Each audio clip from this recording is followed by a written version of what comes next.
बताने जा रहा हूं एक फसाना आपको। औलाद ने ठुकरा दिया यूं एक बेवश बाप को।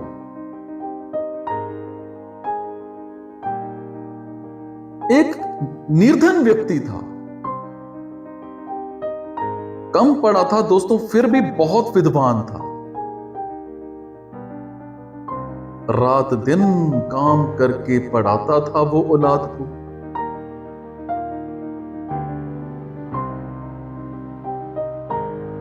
कमजोर होकर भी पीटता था दोस्तों वो फौलाद को।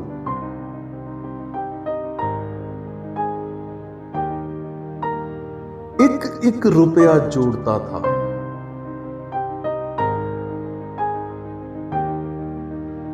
ताकि बेटा पढ़ सके।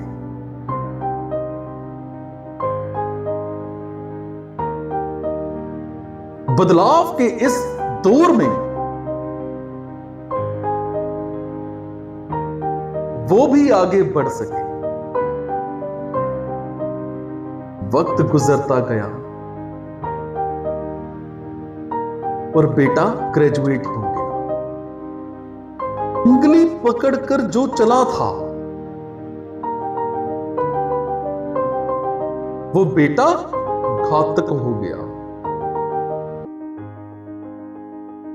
बाप बूढ़ा हो रहा था, झुर्री भी पड़ने लगी थी। पत्नी के स्वर्गवास से दिक्कतें भी बढ़ने लगी। बेटा उसका अफसर बना और ऑफिस को जाने लगा।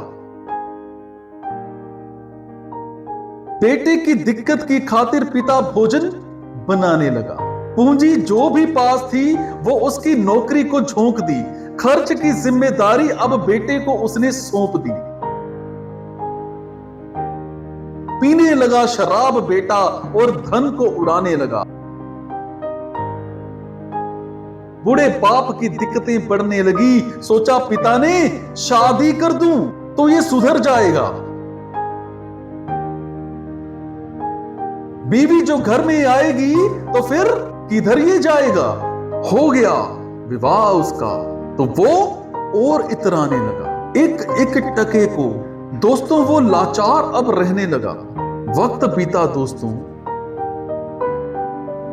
तो बीमार बापू पड़ गया। बेटे की नजर में अब एक और खर्चा बढ़ गया।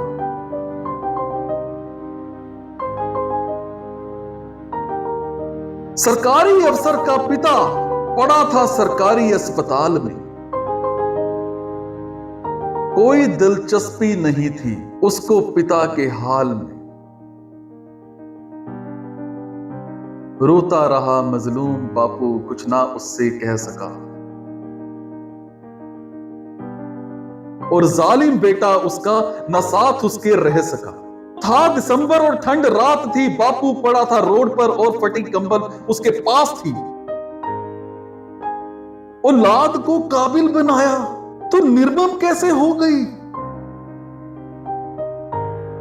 ठंड में कांपता रहा और आंसू बहाता रहा।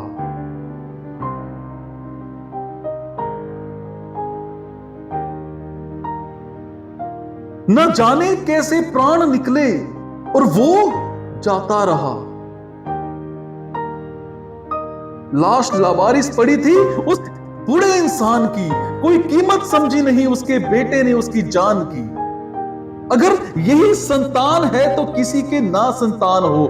जो यही अंजाम हो तो हर पिता निसंतान हो। वो पिता असहाय मरता जो बेटे को जीवन दान दे। ना ऐसी औलाद का ईश्वर कभी वरदान दे।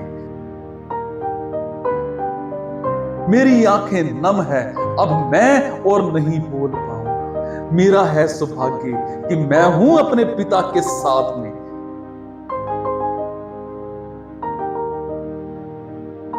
कितना भी बड़ा हो जाऊं पर उंगली रहे उनके हाथ में। उंगली रहे उनके हाथ।